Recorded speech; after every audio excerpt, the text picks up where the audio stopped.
Hello my friends and welcome back. Thank you very much for being with me again today. Didn't you hear that the Russians ran out of missiles and rockets and mortars and flying objects, and they have now to get the Iranians to give them some? That's what I've been hearing. So nevertheless, it seems like it's not true. Surprise, surprise. So this article comes from Ukrainska Pravda from today, November 3rd, 2022. Russians attack energy and water facilities in Kryvyi Rih with Iskander missile systems and Shahed drones.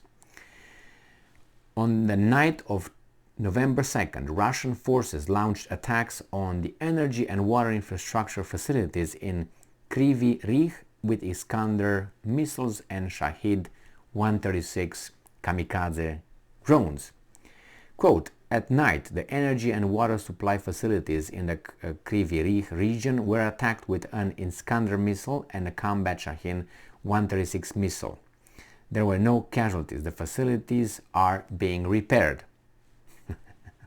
Earlier, it was relevant that an Iranian-made kamikaze drone Shahed 136 struck an energy facility in the city of Kryvyi Rih in the Dnipropetrovsk Oblast on November 2nd at night.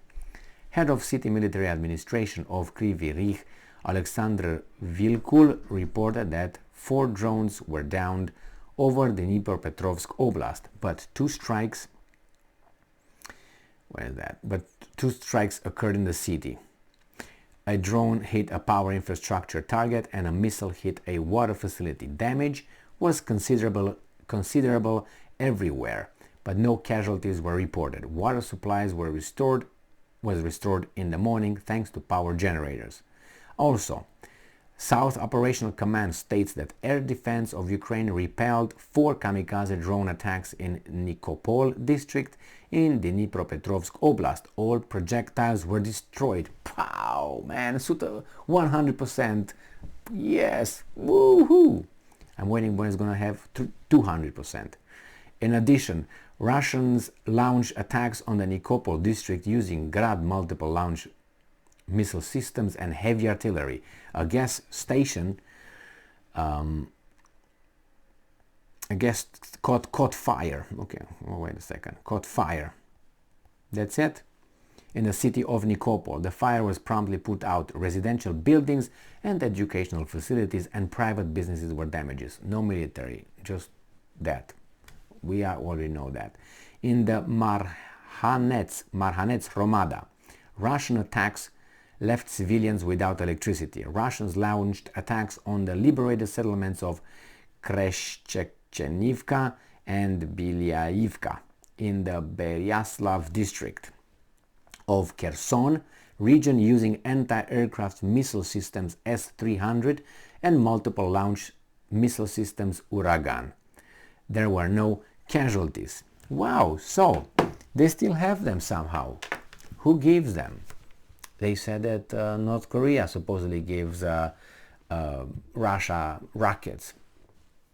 Well, that's per the US intelligence, and you know US intelligence is highly credible, okay?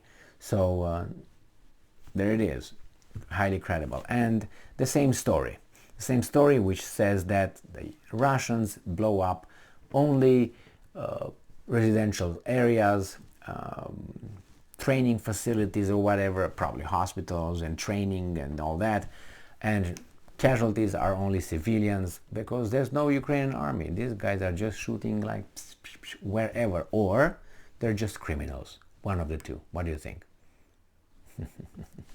I think both. I have no doubt that these guys are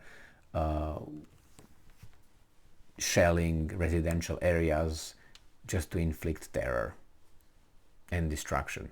I watched some videos and really I looked, so the video showed tanks being blown up and you know, there were Ukrainians, not the Russians. The Ukrainians were the ones inflicting, and I was looking at those tanks being blown up, for instance, in some villages they were all in ruin. All in ruin. I watched, I don't know, like 17 videos with different operations. Someone must have blown those up. It was obvious, and who could that be? The Russians were advancing, so obviously the Russians bombarded those. So however you want to take it, the cities were blown up. Now you can say, well, the Ukrainians shoot themselves. Okay, all of them? No, I don't believe all of them. So even if you try to say the Ukrainians are doing that, no, okay, all? No, I don't think, and neither do I believe that the Russians cause all that. And if they cause all that, I don't think that they cause it only because they want to kill civilians. I don't believe that either. I think their Ukrainian army is positioned over there within the city limits, which they are, and then the Russians hit whatever they find. And accuracy is not a factor, it seems like, for the Russians. They just, and that's it. And that's the way it goes. Who's hurt the most? The population, the Ukrainian society, the Ukrainian nation. That's what bothers me. Ukrainian nation is really innocent, but it has the leaders who, some of them are Ukrainians, some of them are Ukrainians, some of them are Zhmihals, Reznikov, Yermak and Zelenskys, if you know what I mean. And all these guys over there, they are on the payroll of the Zimbabweans across the Atlantic, because they are the ones who actually, I don't think it's the Ukrainians. Ukrainians use the, oh, we are attacked by the evil Russians that we don't like, therefore we have to fight and kill everyone that that attacks us, and in the meantime we die ourselves as well. So there's not going to be any Ukrainian, there are going to be less Russians, but they're going to be the same amount of the guys who, the Zhmihals and all those, and the guys who were with the strings. Pop, pop, pop, pop, pop. You don't believe me? Just pay attention. I don't have to convince anyone. It's just that the information is there. The West is in it way above its head, with not only armament, I think munitions, and with tactical coordination, with intelligence, with satellites, with people on the ground which are just trainers or advisors, military advisors. They are military advisors as they were in Vietnam, remember? And they were just advisors at the beginning, just military advisors. Or the advisors that were in Georgia, let's put it this way. Georgia, remember Georgia? Abkhazia, Ossetia, when Putin smacked the Saakashvili over his snot. Well, that's what happened with the advisors there. The same here. And I suspect, but it's a gut feeling, okay? So I don't think if that counts. Obviously it doesn't count, but I have a gut feeling because I can't say it based on evidence. I don't have the evidence. The Russians don't provide the evidence.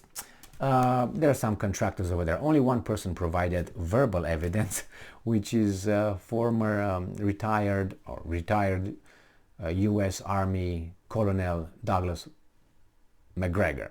He said there are contractors over there in Ukraine fighting, and they are from NATO, and NATO, blah, blah, blah, blah, blah, blah. That's all he said. So I said, say what? Oh, okay. So anyway, destructions, and those guys still have missiles and rockets and mortars and tanks and shells and bullets and will. Thank you very much for being with me again today. Stay strong, stay smart, look for the truth, and be just.